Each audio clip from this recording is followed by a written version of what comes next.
Hello, and welcome to the first real episode of Boots to Reboots. First off, thank you for tuning in. Now, from my investigation, I believe that the remake craze really hit full stride in the early 2000s while I was in the hospital. But the seeds for it were planted in the late 90s. In 1996, a remake to a colorful 1960s comedy that starred Jerry Lewis came out. I'm talking, of course, about the Eddie Murphy version of The Nutty Professor. Come on, can you feel it? So let's dive right in. Oh.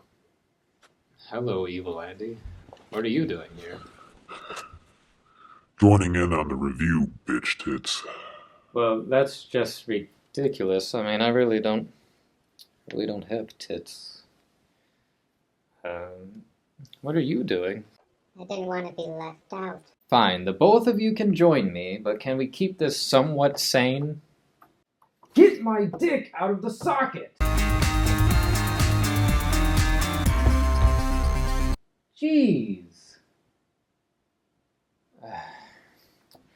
So the Nutty Professor starts out with a couple shots of Sherman Klump in his home.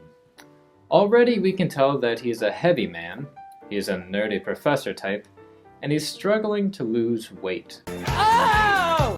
I'm kinda surprised that they couldn't get the real Richard Simmons for that. Sherman makes his way to the university when he finds a disaster has happened. And I'm not talking about this awkward, wiggling boner joke. Her reaction is wrong to what her eyes are witnessing right now. Anyway, the rodents have run amok. Seriously, the dramatic chipmunk isn't screwing around anymore. Now, much like how the original starts off with a bang,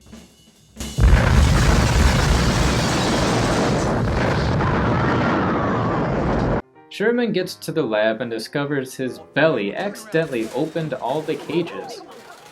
Wouldn't he have heard that on his way out? And why does one lever open hundreds of hamster cages? Why would you need every hamster at once? You ever hear of gerbil stuffing? Is gerbil stuffing what you make gerbil's beds out of? No, it's when you shove a gerbil up your, Anyway, next we're introduced to the guinea pig hamster that is Shelley. Oh dear God, somebody call PETA. What are they doing to you? It's like a little furry Kathy Bates. Shelley is involved in the gene experiment to lose weight. Now, the hamster issue doesn't go over well with the dean, and Sherman is in for a scolding. And the male hamster's scrotum has a tendency to be disproportionately nibbling. Really, the second best hamster fact is about their scrotum? Well, yeah, they have short lifespans, therefore they need large genitals to keep procreating in order to keep their species alive. I guess that makes sense. Anyway, the point of this scene, other than to see someone drink shit, is to learn that Sherman has to make sure the college gets a $10 million grant. He's a science fan. And he's considering donating a $10 million grant to this school. Now, in the original, the main character, Kelp, is stereotypically nerdy. His posture, his clothes, his glasses, his haircut, his voice especially. You could even argue that for being a nerd, he's actually kinda dumb. How stupid of me. He's clumsy and constantly being picked on by stronger people, even a student in one scene. Therefore, he wants to be a muscle man, and that motivates the making of the formula. Bang. In the remake, Klump is stereotypically fat. His belly erases his notes, he's big and knocks stuff over, breaks things due to his size, can't fit in chairs, you name it. In comes the Purtys. Instead of Stella Purdy, we have Carla Purty. She's a chemistry teacher who admires Klump's work. Oh, well, thank you very much. I'm flattered. Now, after the intro to the love interest, we're introduced to Klump's family. Now, in the original, the only thing that we know about Kelp's family is that his mother is very domineering and his father is also weak and nerdy. However, Clump's family is not only bigger, but also more involved in the movie. We have the supportive mother, farting father, a horny grandmother, that guy, and Hercules. They really don't serve much of a purpose besides for the mother who is supportive of Sherman. They're just kind of there for more humor, I guess. As in the original, Clump and Miss Purdy schedule a date. Clump is extremely excited that he's managed to get such an attractive woman. Combine this with what happens later that night. Clump is watching late-night infomercials on losing weight. This is very relatable because who hasn't been up late and seen these? Also, a lot of people struggle with their weight. This makes Sherman a more relatable character than Kelp, who's just obnoxiously nerdy. With Carla in his life, he decides to really buckle down to lose weight. Oh yeah, like a pony. I'm a pony. I'm a pony. Don't you feel like a pony? Much like in the original, when Kelp goes to the gym, so does Sherman. It's a funny little montage, even if some of the jokes are obvious. Ultimately, he is trying to lose weight for Carla. Oh my, I haven't seen boobies bounce like that since Meatloaf in Fight Club. Now on to the big date with Miss Purdy. In the original, it was the Purple Pit, a swingin' 60s joint all the cool people hung out at to drink milk. In the remake, it's a hip-hop stand-up comedy club called The Scream. Everything is going perfect. They share common interests that keep the conversation flowing, and Sherman seems very happy with just how great the date is going. A dream come true, really. Then in walks Dave Chappelle. Now, his first joke is women be shopping. Women be shopping, baby. Women be shopping. Women be shopping. Women be shopping.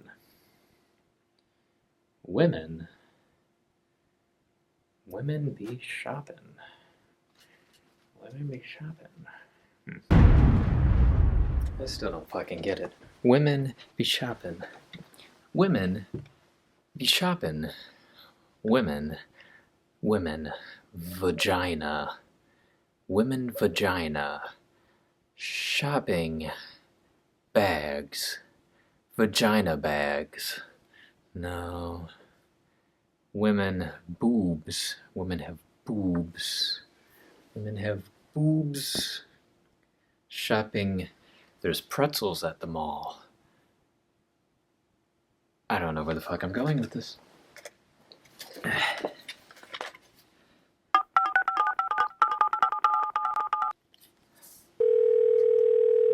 Come on, pick her up. Come on. Hello? Hello, Dr. Oddcoitus? Yes. Yes, this is Andy. Oh, how are you? Yeah, how are you? Nice to hear from you. Okay, yeah. When you said to call you when life on the outside starts to not make sense anymore and I fear something bad might happen, will women be shopping? Excuse me? Women be shopping? Excuse me? Women be shopping. I'm sorry, pardon? I need to know Pardon me? why women be shopping. I don't seem to understand. Just tell me why. I don't Tell I me don't why the women understand. shopping, what it means. Tell me what it still means, don't know what you're doctor. saying. Doctor, tell me what I it don't know what you're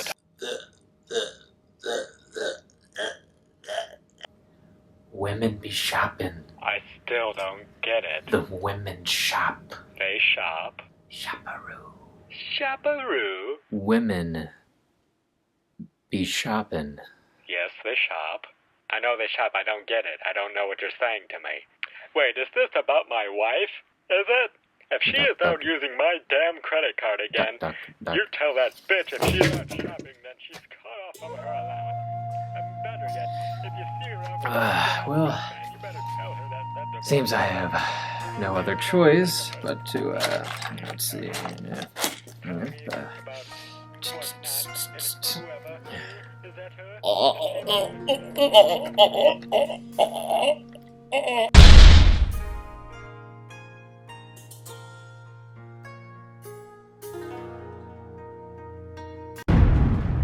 Women be shopping, baby.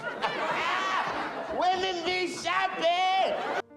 I guess so, but what's the joke? Anyway, Dave's character doesn't really tell jokes, he just goes around the room making fun of people. Your pants are wet. Did you piss the bed, crybaby? And you, what's wrong with your face? Did your mother have sex with Imhotep? It's your face too, moron, and your pants are soiled as well. What are you talking about? What? I pissed myself. Oh, my pants are soiled too. Shit. Work, work. Everybody up. Come on, get up. Well, anyway, Sherman laughs at first with everyone else, but soon realizes that he'll be a victim if he stays. He tries to flee, but it's too late. Sherman then has joke after joke hurled at him because of his weight. It's actually a sad little emotional scene in the movie. Sherman is a nice guy on the inside, and it's sad to see him bullied like that. Now, while this version is more immature, I also feel that it has more heart to it than the original. You're more emotionally involved. Not only that, but Sherman's motivation to change is stronger in this version. This club incident truly hurts him. He binges at home that night and has a nightmare about his size. Ah yes, another fart joke, but this time on a monster scale.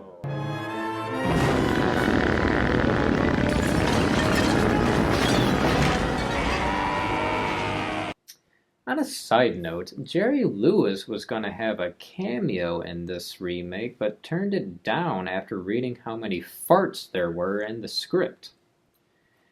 So that's a lot of farts. Yeah.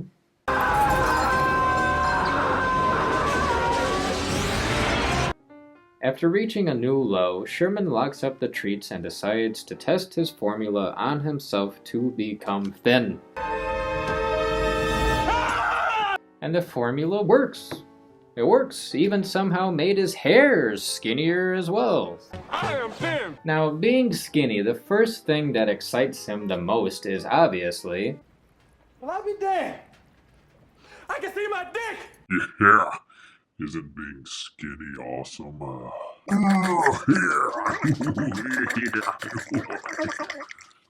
Apparently, being able to see his penis has reinvigorated Sherman, and what follows is a "I'm skinny" montage of happiness. I got you.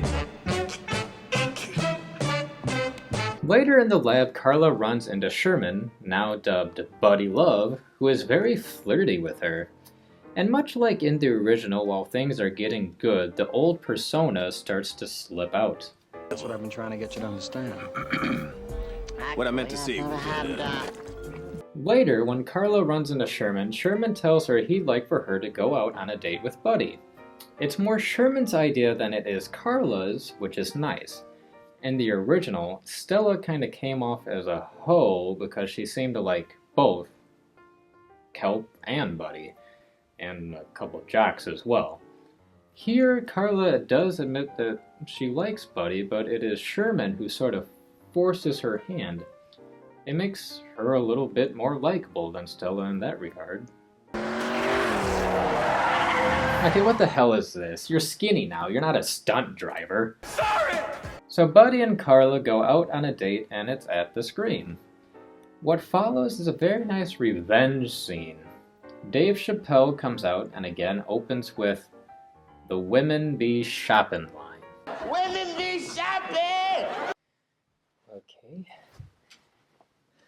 The only thing left to do is to go to the internet. Yes. Women be shopping. What? Doing his best dang cook impersonation. The greatest joke ever told. You can't stop a woman from shopping, baby. That's true. Women do shop. Reggie Warrington. Women be shopping t-shirts.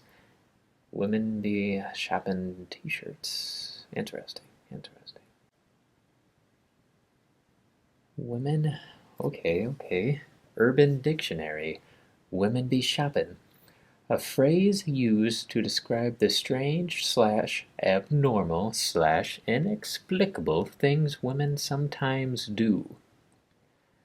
So, a woman has her period, she be shopping. Women be shopping. Women be shopping. You cannot stop a woman from shopping. And like the first time, goes around the room picking on people. Buddy can't stop laughing, and it begins to distract Dave. Eventually, he starts heckling him and turns the act around on Dave by making some jokes himself. Look at Reggie's gums and teeth. Look like his mother had an affair with Mr. Ed. He eventually out-jokes him, Enough! Silence! beats him up, Good night. and comes out looking like a hero to Carla. That was amazing. I can't believe you did that. I like this scene because I think everybody has held back at some moment in their life against someone like this, wanting to do or say something, to stand up for themselves. Don't you think so, good Andy? And what about you, evil Andy? What the hell is that? You know the guy who threw the hot nacho cheese in our face at the theater 10 years ago? He won't be throwing cheese anytime soon. Oh. Well, that's cool, I guess. Yeah, man, the shit I do. Anyway, back to the review. Just when everything is going well, Sherman's voice comes back and his lip gets fat. Buddy says it's an allergy, and then he bails out of there. Sherman's assistant, Jason, is also at the scream and notices that someone who isn't Sherman is paying with his card. Jason chases after him and gets in the car to confront them. Okay, fella, what are you doing with the professor's credit card? Where'd you get it? Jason is then taken on a crazy car ride as Buddy morphs back into Sherman via 90s CGI fixer. Man, this is Freddy Krueger shit, man. Now, I'll admit, when Buddy arrived to the club, I wondered where the hell he got the sports car all of a sudden. Well, in the next scene, it's revealed that it was paid for with his faculty account. By the way, would you mind explaining this? Now, in a lot of movies, small stuff like this isn't explained, but it was relieving to ask a question in the back of my mind and have the story answer it.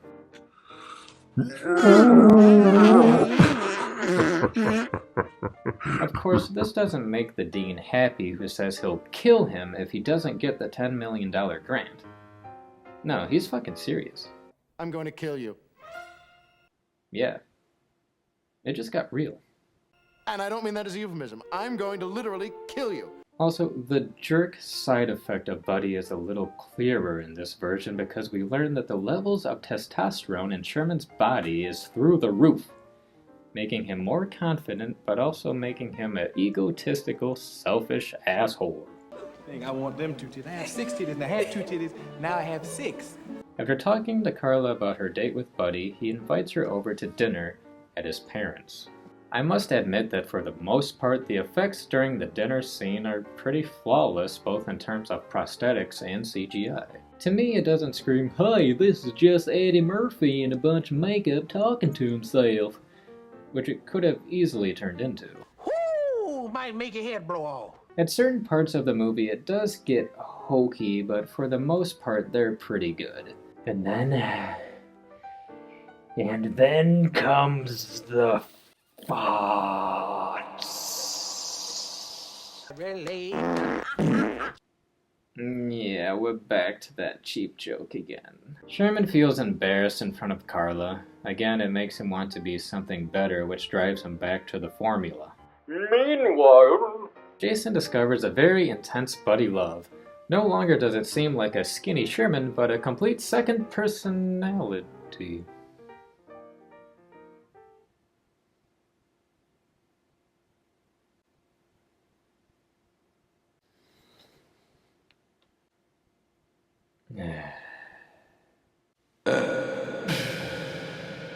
With Sherman nowhere to be found, Buddy must give the grant speech.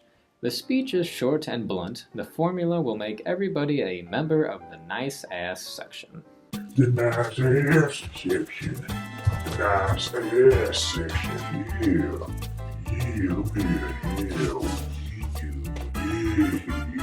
Carla gets jealous of the three girls, slaps Buddy around, and then she gets out of there. Now, in the original film, from the moment Buddy walks into the purple pit, he's a complete arrogant jerk.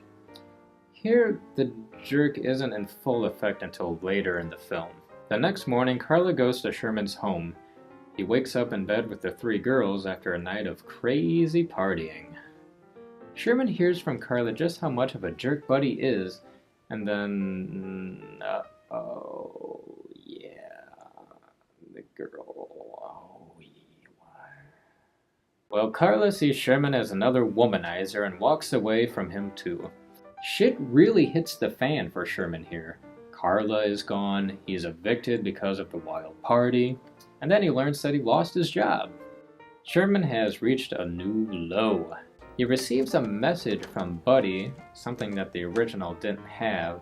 Hey, Chunky Drawers! And Sherman decides to get rid of Buddy once and for all. There's a nice can tie-in from earlier in the film when he's talking about losing weight. Now he wants to just be himself. Sherman wants to get rid of the formula, attend the ball as himself, and give what is supposed to be his speech. Sherman attempts to get rid of the formula, but Buddy, having predicted that, has tricked Sherman into drinking a tampered mega shake.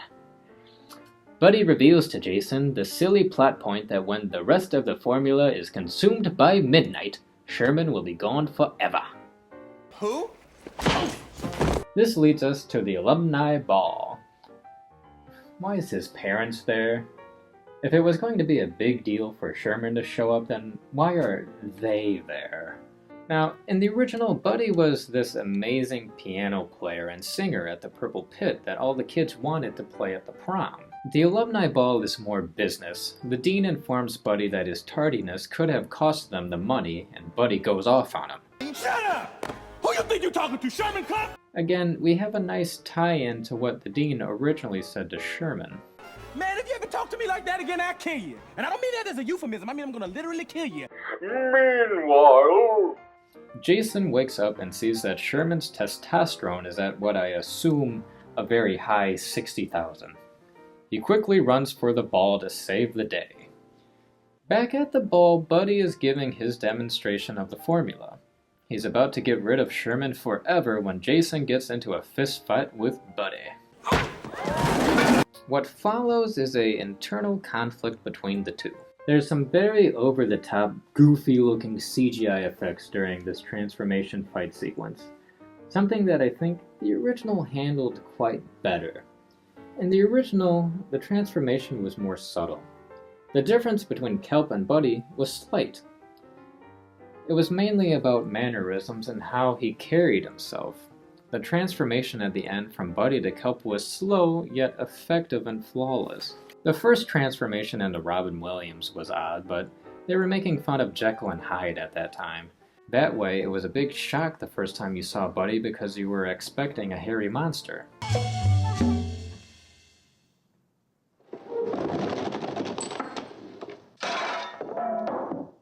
The remake transformation is just ridiculous and over the top. I knew it. His hair does get fatter. What? This is just a minor example of why practical effects and an actor's performance can achieve a better result than CGI.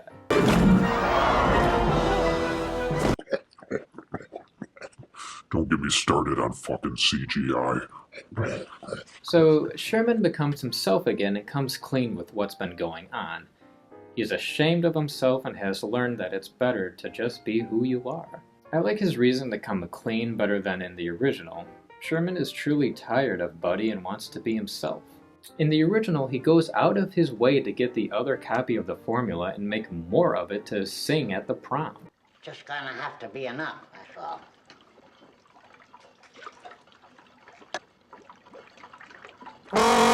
He only really reveals what's going on because he's starting to turn back into kelp, and I guess he's tired of hiding. There wasn't a straw that broke the camel's back moment. He just sorta admits what's going on. Learning a lesson in life is never... Miss Purdy catches up with Sherman, says that she no longer has a date, and wants a dance. So Sherman learns to be himself, he gets the girl, and the grant money, a happy ending. So how does it compare to the original? What's better? What's worse? Well, the original was a more sophisticated comedy. It starred Jerry Lewis and was made in the 60s when movies had a little bit more class.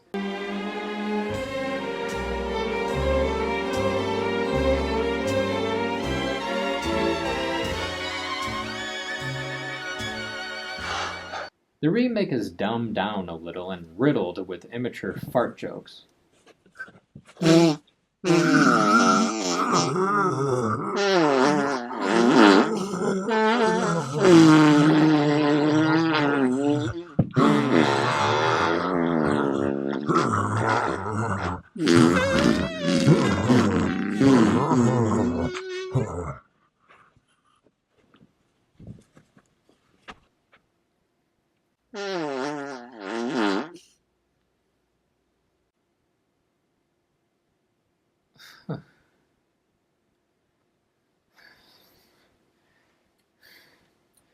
The remake is a modern take, and while everyone can enjoy the movie and relate to the message, I now realize that the target audience was probably aimed a little bit more towards African Americans.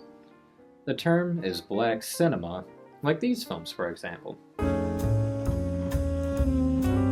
I think I realized it when they were going to the Scream. It wasn't anything like the Purple Pit in the original. It was changed into a hip-hop, Def Jam, comedy type club. It doesn't affect the movie at all, it was just a marketing target audience thing that I noticed having watched this movie for the first time since the 90s. I would say the biggest plus to the remake is that you feel for Sherman more. In the original, Kelp was kind of annoying. It was mainly his voice and the fact that he didn't have many redeeming qualities. Your request is denied. Please be good enough to sit down, and I don't want to hear another word about your stupid practice. Now, Kelp wasn't a bad guy, but you wouldn't want to be around him either. He breaks everything and is annoying. His watch, for no reason, when opened, is extremely loud.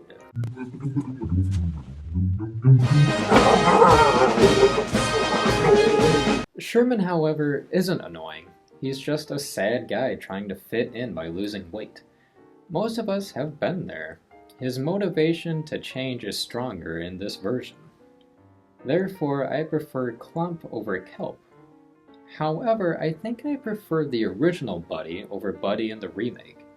Eddie Murphy doesn't do a bad job, but Jerry Lewis's Buddy in the original is a fine balance between the coolest dude in the joint and a total prick. So the final question is, does this remake deserve the boot? I'd say no. It does improve on some things the original lacked.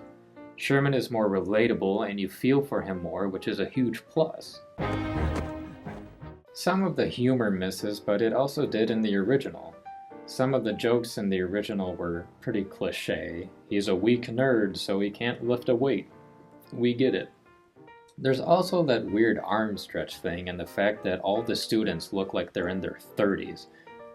Neither film is Citizen Kane or The Godfather, but it's not supposed to be either.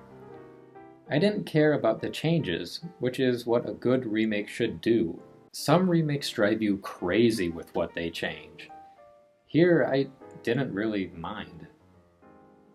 Maybe because I didn't care so much for the original movie in the first place, though. Is it a great movie I have to watch repeatedly? No. but it's an okay remake.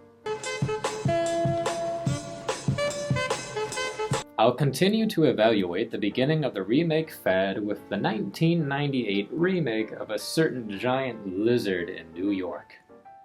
Thanks for watching, everybody. Don't you feel like a pony when you sweat?